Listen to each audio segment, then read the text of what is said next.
क्या आपको ये बात पता है कि स्टॉक मार्केट में कभी भी चार्ट जो है रिपीट नहीं होते। एक दिन अगर कोई चार्ट बन गया तो उसके बहुत रेयर चांसेस होते हैं कि नेक्स्ट डे भी हमें वैसा ही चार्ट देखने को मिले। हर दिन चार्ट की कुछ अपनी नई कहानी रहती है, अपनी कुछ नई स्टोरी रहती है। पर अगर आप ब्रॉड पर्सपेक्टिव को देखेंगे या ब्रॉड पर्सपेक्टिव को समझेंगे या मार्केट में आपको काम करते हुए साल 6 महीने के ऊपर हो गया है, तो आपको ये बात समझ में आएगी कि यहाँ पे भले ही चार्ट बार बार रिपीट नहीं होते, हर दिन n नंबर ऑफ प्रोबेबिलिटीज होती हैं, वही बार बार होती हुई हमें नजर आती है। n नंबर ऑफ प्रोबेबिलिटीज से क्या मतलब है कि फॉर एग्जांपल 100 तरह की प्रोबेबिलिटी है जिस तरह से चार्ट रिएक्ट करता है। ये नंबर एक इमेजिनरी फिगर है, ये 10 भी हो सकता है, 1000 भी हो सकता है, किसी ने काउंट करके नहीं देखा है। तो ये सारी बातें बताने का आपको सिंपल सा रीजन ये था कि n नंबर ऑफ प्रोबेबिलिटीज को अगर हम बार बार आइडेंटिफाई करेंगे, बार बार उनको ढंग से स्टडी करेंगे, तो हमें ये पता चलने लग जाएगा कि यार ऐसी सिचुएशन बनती है तो चार्ट इस तरह से रिएक्ट करता है, वैसी सिचुएशन बनती है तो चार्ट इस तरह से रिएक्ट करता है। ये सब हमें एक्सपीरियंस से सीखने को मिलता है। इसीलिए आपने मार्केट में ये बात सुनी होगी कि काफी सारे लोग कहते हैं कि न्यू ट्रेडर्स जो होते हैं वो सिर्फ और सिर्फ चार्ट को देखते हैं, वेयर एज जो एक्सपीरियंस ट्रेडर होता है वो चार्ट को फील करते हैं। तो फील करने से उनका मतलब क्या होता है, क्योंकि उन्होंने बार बार सेम प्रोबेबिलिटीज को देखा होता है, n नंबर ऑफ जो प्रोबेबिलिटीज रहती हैं उन्होंने बार बार उसको देखा रहता है, तो उनको पता रहता है कि हाँ यार ऐसा होगा तो चार्ट इस तरह से रिएक्ट कर सकता है, वैसा होगा तो चार्ट वैसा रिएक्ट कर सकता है। यही सिंपल सा डिफरेंस है एक न्यू ट्रेडर में और एक एक्सपीरियंस ट्रेडर में। तो आप अगर न्यू ट्रेडर हैं तो आप इसको किस तरह से इंप्रूव कर सकते हैं कि आप ज्यादा से ज्यादा चार्ट की साइकोलॉजी को डिकोड करने की कोशिश करें, उसको रीड करने की कोशिश करें, जिससे क्या होगा, जिस दिन आपको ये n नंबर ऑफ प्रोबेबिलिटी समझ में आ जाएंगी तो आपकी ट्रेडिंग एक्यूरेसी ऑलरेडी बढ़ना चालू हो जाएगी। तो स्वागत है आपका एक और लर्निंग वीडियो में, जिसमें हम ये सीखने वाले हैं कि चार्ट की साइकोलॉजी को हम किस तरह से रीड कर सकते हैं। रिसेंट पिछले वीक हुए कुछ एग्जांपल्स हम देखेंगे जहां से आपको ये आइडिया लगेगा कि किस तरह से आप भी चार्ट की साइकोलॉजी को अंडरस्टैंड कर सकते हैं। वीडियो जो है पूरा एक सीक्वेंस में रहेगा, एक सीरीज में रहेगा, तो आपसे यही रिक्वेस्ट है कि वीडियो को स्किप करते करते या जल्दबाजी में ना देखें, अदरवाइज आपके कुछ भी काम का नहीं रहेगा, ये आपको कुछ भी बेनिफिट इससे नहीं मिलने वाला है। चार्ट की साइकोलॉजी को तो हम स्टडी करना सीखेंगे ही, प्लस साथ ही साथ मैं अपने कुछ एक्सपीरियंस पॉइंट्स, कुछ प्रो टिप्स आपके साथ शेयर करूंगा।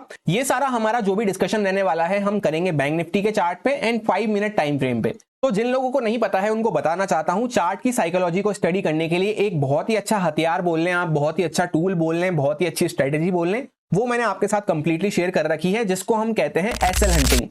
एसएल हंटिंग में क्या है, मैंने आपके साथ 5 वीडियो शेयर कर रखी हैं जिसमें एकदम बेसिक से लेकर एडवांस तक हमने सारी बातें करी हैं। तो जिन्होंने वो पूरी 5 वीडियोस नहीं देखी है या एसएल हंटिंग वगैरह के बारे में कुछ भी जीरो आइडिया है, तो पहले उन वीडियोस को चेकआउट कर लें, जिससे कि आप इस वीडियो में और भी अच्छे से कनेक्ट कर पाएंगे, क्योंकि उन्हीं वीडियोस में से मैं कुछ टर्म्स का रेफरेंस लेने वाला हूं। एंड ये वीडियो बनाने के पीछे सिंपल सा रीजन यही था कि आप में से काफी सारे लोगों की ये डिमांड आ रही थी कि सर हमें और भी एग्जांपल्स देखने हैं, और भी चार्ट की साइकोलॉजी आप किस तरह से स्टडी करते हैं वो आपको देखना है। पर अगर आपको ये वीडियो पसंद आएगी, हेल्पफुल रहेगी आपके लिए, तो मैं कोशिश करूंगा हर वीकेंड पे इस टाइप की वीडियो बनाने का। तो जैसा कि एसएल हंटिंग में मैंने आपको सिखा रखा है कि ट्यूसडे का चार्ट अगर हमको स्टडी करना है तो पहले के चार्ट्स को हमें देखना पड़ेगा कि किस तरह से पूरा बायर सेलर्स की साइकोलॉजी चलती हुई आ रही है। तो यहाँ पे हमें क्या देखने को मिलेगा, एक अच्छा फॉल हुआ, उसके बाद मेन रहता है हमारे लिए एक दिन पुराना चार्ट जो फ्राइडे का चार्ट था, उसी में हमें स्टॉप लॉस आइडेंटिफाई करने को मिलते हैं, जिनको हम हंट करते हुए अपना ट्रेड प्लान कर सकते हैं। तो यहाँ पे क्या हमें देखने को मिला, फॉल करने के बाद फ्राइडे को मार्केट गैप अप ओपन हुआ। अब एक इंपॉर्टेंट बात आपके लिए ये है कि जब भी चार्ट यहाँ पे फॉल करता हुआ आता है, यहाँ पे जहां पे हमारी क्लोजिंग हुई है, यहाँ पे कुछ लोग बाय करके जाते हैं और कुछ लोग यहाँ पे सेल करके जाते हैं, बेसिकली बीटीएसटी और एसटीबीटी जो करते हैं। तो इस वजह से यहाँ पे क्या होता है, जो बीटीएसटी में यहाँ से बाय करके गए थे उनको यहाँ पे प्रॉफिट दिखना चालू होता है, तो थोड़ा बहुत प्रॉफिट बुकिंग यहाँ पे आती है, क्योंकि ट्रेंड ऑलरेडी नेगेटिव साइड पे बना हुआ है, ब्रॉड ट्रेंड भी हमारा नेगेटिव साइड पे बना हुआ है, जैसा कि 1 डे टाइम फ्रेम पे मैं आपको एनालिसिस करके बताता हूँ डेली। उसके बाद क्लोजिंग प्राइस के आसपास एक्जैक्टली सपोर्ट लेके मार्केट वापस से प्राइस एक्शन बनाता हुआ ऊपर की साइड पे जाता है। ये ऊपर की साइड पे किस लिए गया है, क्योंकि यहाँ पे पहले सेलिंग हुई थी अच्छी खासी, तो ऑब्वियसली यहाँ पे सेलर्स के स्टॉप लॉस हमें मिल सकते हैं इस वजह से। प्लस साथ ही साथ यहाँ पे जो बायर्स बीटीएसटी लेके गए थे उन्होंने भी प्रॉफिट बुक करा, तो यहाँ पे भी सेलर्स के स्टॉप लॉस आ चुके हैं। आप एक्जैक्टली देखेंगे तो पूरा डॉट टू डॉट कहां तक गया, यहाँ तक, जहां तक पूरा ऊपर के स्टॉप लॉस खाली कर दिए। तो इससे हमें क्या समझ में आ रहा है, ऊपर की साइड तो स्टॉप लॉस खत्म हो गए फ्राइडे को। अब यहाँ पे इंपॉर्टेंट पॉइंट आप ये नोट डाउन कर सकते हैं कि एसएल हंटिंग के साथ साथ थोड़ा सा हमें मार्केट में क्या चल रहा है, बायर सेलर की साइकोलॉजी क्या चल रही है, उस पर भी थोड़ा सा ध्यान रखना चाहिए। तो जैसा कि यहाँ पे आने वाला था लंबा वीकेंड, फ्राइडे के बाद 3 दिन का लॉन्ग वीकेंड आने वाला था, क्योंकि मंडे की भी हॉलीडे थी। साइकोलॉजी भी यहाँ पे यही थी कि 3 दिन का लंबा वीकेंड आ रहा है, तो ऑब्वियसली यहाँ पे लोग प्रॉफिट बुक करके जाना पसंद करेंगे। तो इस वजह से यहाँ पे आप देखेंगे तो हमें एक एंड में सेलिंग देखने को मिली। अब आता है हमारा सबसे मेन दिन ट्यूसडे को, जिसको हमें स्टडी करना है। तो इस दिन जब मैंने आपको यहाँ पे एनालिसिस बना के दिया था ट्यूसडे के लिए, यहां तक का चार्ट हमारे पास अवेलेबल था, तब मैंने आपसे एक सिंपल सी बात कही थी कि मंडे को यूएस मार्केट वगैरह एज इट इज चलेंगे, तो उसका प्राइस एडजस्ट करने की वजह से क्या होता है, जो इंडियन हॉलीडेज होती हैं उसके बाद जब नेक्स्ट डे मार्केट ओपन होता है इंडियन का, तो उस दिन हमें या तो ज्यादा बड़ा गैप अप या फिर ज्यादा बड़ा गैप डाउन देखने को मिल जाता है। यानी बेसिकली हॉलीडे का प्राइस, हॉलीडे का सेंटीमेंट हमने एडजस्ट करा है इंटरनेशनल मार्केट के अकॉर्डिंग।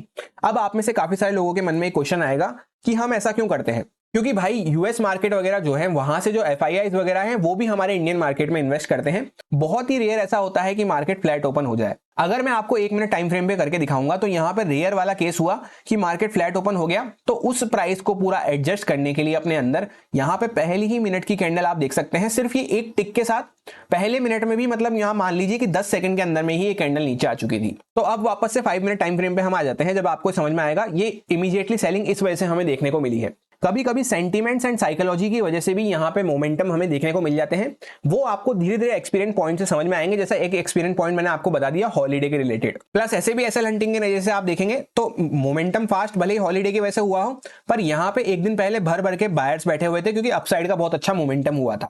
एंड मैंने आपसे कहा था अपर साइड के एसएल खत्म हो गए थे फ्राइडे के, तो यहाँ पे कौन बैठे थे, बायर्स। तो इस वजह से इनको पूरा मार्केट ने क्लीन करा। एंड इस दिन का जो ट्यूसडे का एनालिसिस था, मैंने आपसे यही बात कही थी कि 500 के नीचे अगर मार्केट सस्टेन करने लगता है तो हम यहाँ पे सेलिंग साइड का मार्केट में देख सकते हैं मोमेंटम। पूरा ऐसे जोन मार्क करके दिया था मैंने आपको 500 से लेकर 430 का, तो 430 से लेकर हमें ऑलमोस्ट 240 तक का लो लगाया मार्केट ने, बहुत अच्छी सेलिंग देखने को मिली थी। उसके बाद मार्केट यहाँ पे साइडवेज क्यों हो गया, ये आपके मन में क्वेश्चन आना चाहिए। तो इस दिन और कुछ हमारे सामने बचा ही नहीं, ऊपर के स्टॉप लॉस दूर हो गए, नीचे के खत्म हो गए। अब हम आ जाते हैं नेक्स्ट डे पे, वेडनेसडे पे। तो यहाँ पे उसके पहले हमें एक पहले वाला चार्ट देखना है। तो पहले वाले चार्ट में क्या हुआ है, मार्केट फॉल करके यहाँ पे अच्छे से रेंज बनाया है। तो ये बात मैंने आपको एसएल हंटिंग में क्लियरली समझा रखी है कि जब स्टॉप लॉस दूर हो जाते हैं तो मार्केट रेंज बनाता है। रेंज क्यों बनाता है, क्योंकि यहाँ पे लोग होप ट्रेड करने वाले जो लोग होते हैं, होप ट्रेडिंग जब चलती है तो यहाँ पे ऊपर नीचे हर तरफ स्टॉप लॉस आ चुके होते हैं। उसके बाद इंपॉर्टेंट होती है नेक्स्ट डे की ओपनिंग। तो वेडनेसडे की ओपनिंग हमें कहाँ मिली, गैप डाउन।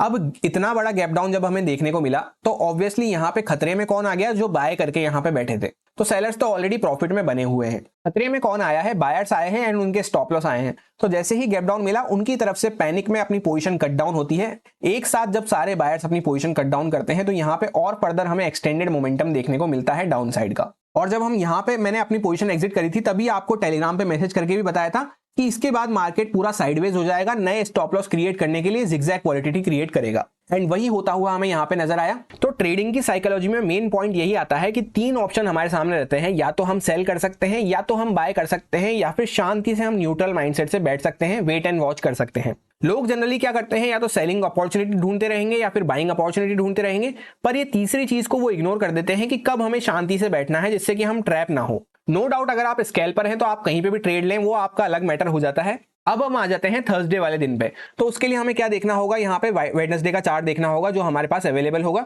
तो इसमें हमें क्या देखने को मिल रहा है, यहाँ पे एक अच्छे फॉल के बाद कंसोलिडेशन हुआ है। उसके बाद मैंने आपसे यही कहा था जब हम एनालिसिस कर रहे थे कि सारी कंडीशंस में यहाँ पे कुछ बायर्स आए होंगे, उनके स्टॉप लॉस को टारगेट करने के लिए हम सेल साइड का प्लान कर सकते हैं अगर कुछ कंडीशन हमें मिलती है।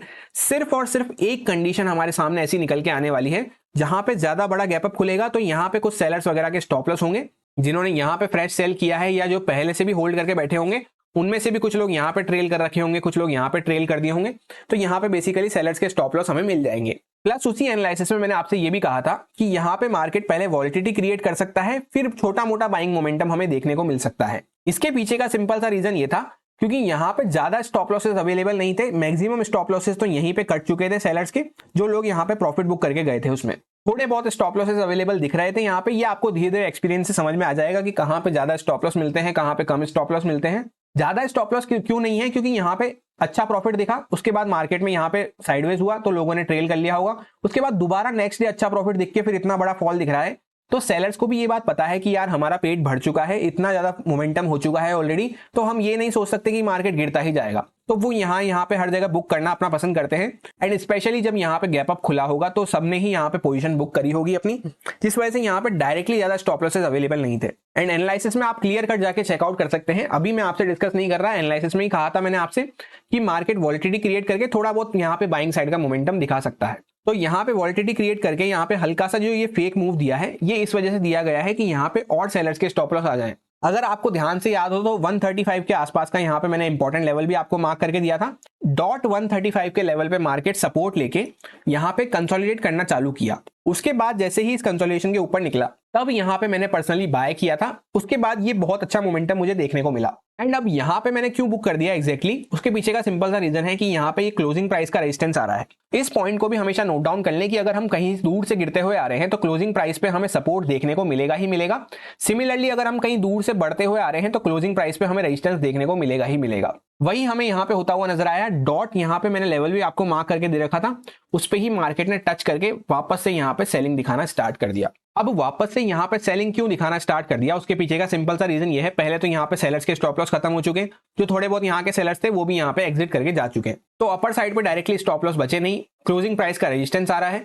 दूसरा क्या है, जैसे मैंने यहाँ पे बुक करा क्लोजिंग प्राइस का रेजिस्टेंस देख के, तो यहाँ पे जो होल्ड करके बैठे होंगे मेरी तरह बायर्स, उन्होंने भी यहाँ पे ऑब्वियसली प्रॉफिट बुक करा होगा। अब एक बहुत ही इंपॉर्टेंट पॉइंट मैं आपके साथ शेयर करता हूं एक्सपीरियंस वाला, कि आपको देखने को मिलेगा यहाँ पे ये सेलिंग फास्ट नहीं हुई, धीरे धीरे करती हुई सेलिंग हुई है। इसके पीछे का सिंपल सा रीजन ये है, जो मेरी तरह यहाँ पे बाय करके बैठे थे उनके stop loss market directly target नहीं कर सकता था, क्योंकि उनको प्रॉफिट दिख चुका था, तो वो अपनी मर्जी से यहाँ पे पोजीशन कट डाउन करते हैं। तो जब भी कोई अपनी मर्जी से पोजीशन कट डाउन करते हैं तो वहां पे पैनिक बाइंग या पैनिक सेलिंग नहीं होती एकदम से, मतलब होता है ना ग्रुप ऑफ पीपल एक साथ बाय या एक साथ सेल नहीं कर रहा है कोई ने, जैसे मैंने तो यहाँ पे टॉप पे एग्जिट कर दिया था क्लोजिंग प्राइस का रेजिस्टेंस देखते ही, फिर कोई होल्ड करके बैठा होगा तो उसने हो सकता है दो तीन रेड कैंडल देख के एग्जिट किया हो, फिर उसके बाद कोई हो सकता है जिसने एम पैटर्न बनने के बाद एग्जिट किया हो। तो इस वजह से यहाँ पे एक साथ ग्रुप ऑफ पीपल यहाँ पे सेल नहीं कर रहा है, यहाँ पे जो प्रॉफिट में बैठे हैं वो अपनी मर्जी से यहाँ पे ट्रेलिंग पे कट कर रहे हैं बेसिकली। अब एक और इंपॉर्टेंट पॉइंट यहाँ पे क्या निकल के आता है हमारे सामने, कि पहले यहाँ पे मार्केट गैप अप खुला, इतना बड़ा मोमेंटम हो गया, उसके बाद डाउन साइड गया, ऊपर साइड गया, नीचे साइड गया, तो जब इतना ज्यादा एग्जॉस्ट हो चुका होता है चार्ट तो इसके बाद कोई बड़ा ट्रेंडी मूव आने के हम एक्सपेक्ट नहीं कर सकते यहाँ से। उस वजह से आप देखेंगे तो यहाँ पे प्लस क्लोजिंग टाइम भी साथ के साथ आता जा रहा था, तो यहाँ पे आप देखेंगे तो ज्यादा कोई मोमेंटम नहीं था, मार्केट जिगजैग करता हुआ यहाँ पे खत्म हो गया। इसको बेसिकली हम साइडवेज मार्केट ही कहते हैं। अब आ जाते हैं मेन दिन फ्राइडे को, जो कि हमारा लास्ट दिन था। उसके लिए हमें स्टडी करना पड़ेगा पहले थर्सडे का चार्ट। तो थर्सडे को आपको क्या देखने को मिलेगा, यहाँ पे एक अच्छी बाइंग मोमेंटम होने के बाद धीरे धीरे करती हुई सेलिंग हुई है। तो मैंने आपसे ये बात एनालिसिस में भी कही थी जब हम फ्राइडे का एनालिसिस कर रहे थे, कि यहाँ पे मैक्सिमम लोग तो अपना प्रॉफिट बुक करके जा चुके होंगे। क्यों जा चुके होंगे, क्योंकि मैंने आपको यहाँ पे एग्जांपल शेयर कर दिया, जैसे मैंने यहाँ पे बुक करा, किसी ने यहाँ पे एम पैटर्न पे ट्रेल करा, तो इस वजह से यहाँ पे जैसे जैसे लोगों का ट्रेलिंग हिट हुआ सब अपना जा चुके होंगे। प्लस यहाँ पे 50-60% तक रिटेस्ट कर चुका है, तो यहाँ पे 90% 80% लोग एग्जिट कर चुके होंगे, 10-20% लोग बचते हैं जो यहाँ पे सिर्फ बाइंग करके बैठे होंगे, और जो बचे होंगे वो भी सिर्फ इस वजह से बचे होंगे क्योंकि यहाँ पे सेलिंग जो है धीरे धीरे करती हुई आई थी। लोग डरते कब है, जब फास्ट सेलिंग आती है, इस तरह की जब सेलिंग आती है जब लोग जल्दी डरना चालू होते हैं। इसके साथ ही साथ एक इंपॉर्टेंट पॉइंट ये है कि हमें हमेशा ब्रॉड माइंडसेट को स्टडी करना चाहिए। इसलिए आपने कभी भी मेरा एनालिसिस देखा होगा तो मैं वीकली एनालिसिस पे तो हमेशा मंथली वीकली टाइम फ्रेम से चालू करते हुए फिर डेली टाइम फ्रेम पे, फिर जाके 15 मिनट पे आपको exact plan and exact levels बताता हूँ। उसके पीछे का सिंपल सा रीजन ये है कि कुछ बातें हमें डेली टाइम फ्रेम से पता चलती हैं। तो डेली टाइम फ्रेम को जब हमने देखा था उस दिन, तो मैंने आपसे कहा था यहाँ पे कैंडल जो है इनडिसाइसिव कैंडल बनी है, इस टाइप की कुछ कैंडल बनी थी। तो यही कहा था मैंने आपसे कि अगर फ्लैट वगैरह खुलता है तो ये हमारे लिए सबसे बेकार मार्केट रहेगा। प्लस ये कहा था मैंने आपसे कि यहाँ पे गैप अप वगैरह खुलता है तो उस साइड में हम यहाँ पे सेलर्स के स्टॉप लॉस को, ये जो बैठे हैं यहाँ पे थोड़े बहुत सेलर्स जो धीरे धीरे करती हुई सेलिंग आई है, इनके स्टॉप लॉस को टारगेट करने के लिए छोटा मोटा बाइंग साइड का मोमेंटम प्लान कर सकते हैं। अब ध्यान से देखना चार्ट को कि मार्केट खुला गैप अप, तो गैप अप के केस में हमारा क्या था, बाइंग साइड पे मार्केट में प्लान एक्टिवेट था। पर होता क्या है, इमीडिएटली पहली ही कैंडल में हमें अच्छी खासी सेलिंग देखने को मिल जाती है। जैसे ही हम वीडियो शुरू कर रहे थे मैंने आपको समझाया था इसके पीछे का सिंपल सा रीजन, कि यहाँ पे क्लोजिंग टाइम पे जो BTST STBT करके बैठते हैं दोनों buyers and seller, gap up खुला, बायर्स को अच्छा प्रॉफिट दिखा तो वहां पे उन्होंने इमीडिएटली प्रॉफिट बुक करना पसंद करा। ऐसा क्यों हुआ, क्योंकि इस दिन था इंपॉर्टेंट RBI पॉलिसी का अनाउंसमेंट। मैंने आपको मॉर्निंग में टेलीग्राम पे अपडेट करके बताया था कि RBI पॉलिसी का अनाउंसमेंट है, तो कोई भी यहाँ पे अननेसेसरी इतना बड़ा गैप अप जिसको प्रॉफिट दिख गया वो रिस्क क्यों लेना चाहेगा। 10:30 बजे जब अनाउंसमेंट खत्म होगा उसके बाद नई पोजीशन बना लेंगे। तो जैसा मैंने आपको एक पॉइंट में समझाया था कि एसएल हंटिंग के साथ साथ हमें सेंटीमेंट प्लस साइकोलॉजी पे भी थोड़ा सा अलर्ट रहना पड़ता है। तो सेलिंग हुई तो यहाँ पे ये पहली ही कैंडल में हम कहाँ पे आ गए, फ्लैट प्राइस के आसपास। एंड क्लियर कट मैंने आपसे एनालिसिस में कहा था कि अगर हम फ्लैट खुलते हैं यहाँ पे तो ये मार्केट हमारे लिए इतना अच्छा नहीं रहेगा, क्योंकि हम वापस से इनडिसाइसिव कैंडल के अंदर में आ चुके होंगे, तो यहाँ पे मार्केट टाइम पास करता हुआ नजर आएगा। ये करने के पीछे मार्केट ने रीजन क्या बना दिया कि RBI पॉलिसी चल रही थी। तो उस टाइम पे जब RBI पॉलिसी चल रही थी तो मार्केट उसकी स्पीच सुनने के लिए पूरा यहाँ पे साइडवेज हो गया। प्राइस एक्शन वाइज देखेंगे तो हमने पहले ही ये बात कर रखी थी कि मार्केट बीच में रहेगा तो यहाँ पे टाइम पास करेगा। एनालिसिस वीडियो में सिर्फ हम प्राइस एक्शन को देख रहे थे,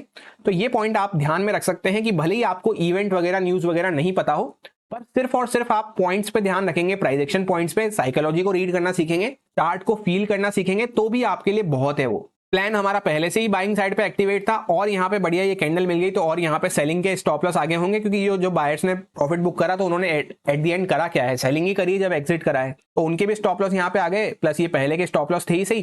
तो मार्केट वापस से जब धीरे धीरे करता हुआ ऊपर निकला, यहाँ कहीं पे मैंने भी अपनी पोजीशन बनाई थी, इसमें बहुत ही अच्छा मोमेंटम हमें देखने को मिला। उसके बाद मैंने एग्जैक्टली यहाँ पे टॉप पे अपनी पोजीशन एग्जिट करी है एंड आपको टेलीग्राम पे भी अपडेट किया था। उसके पीछे का सिंपल सा रीजन ये था कि 500 का लेवल एक तो आ चुका था, दूसरा यहाँ पे सेलर्स मार्केट ने सारे खाली कर दिए थे, तो अपर साइड पे स्टॉप लॉस ज्यादा बचते नहीं है, 500 का लेवल है, तो ऑपरेटर गेम कभी भी एक्टिव हो सकता है, ऑपरेटर कभी भी एक्टिव हो सकता है। तो जैसे ही थोड़ा बहुत ऑपरेटर एक्टिव हुआ तो इन लोगों ने भी यहाँ पे हाथ छोड़ना चालू कर दिया, जैसे मैं पर्सनली यहाँ पे टॉप पे निकला तो उस वजह से यहाँ पे हमें बहुत अच्छी सेलिंग यहाँ पे देखने को मिली। यही सेम साइकिल कंटिन्यू होती रहती है, सिर्फ और सिर्फ आपने एक टूल को ध्यान में रख लिया, स्टॉप लॉस हंटिंग को, तो आप इजीली चार्ट की साइकोलॉजी को अंडरस्टैंड कर पाएंगे। एसएल हंटिंग बेसिकली कोई हमारा ट्रेड करने का तरीका नहीं है, वो हमें आइडेंटिफाई करने में हेल्प करता है कि कैसे हम चार्ट की साइकोलॉजी को डिकोड कर सकते हैं। एंड अगर आप लोग इंटरेस्टेड होंगे इस टाइप के वीडियोस में चार्ट की साइकोलॉजी को सीखने में, तो नेक्स्ट वीक जब हमारा चार्ट की साइकोलॉजी पे वीडियो आएगा, पूरा वीक खत्म होने के बाद कंप्लीट वीक को जब हम स्टडी करेंगे, तो उस वीडियो में मैं आपके साथ एक बहुत ही इंपॉर्टेंट पॉइंट शेयर करने वाला हूं एसएल हंटिंग के रिलेटेड,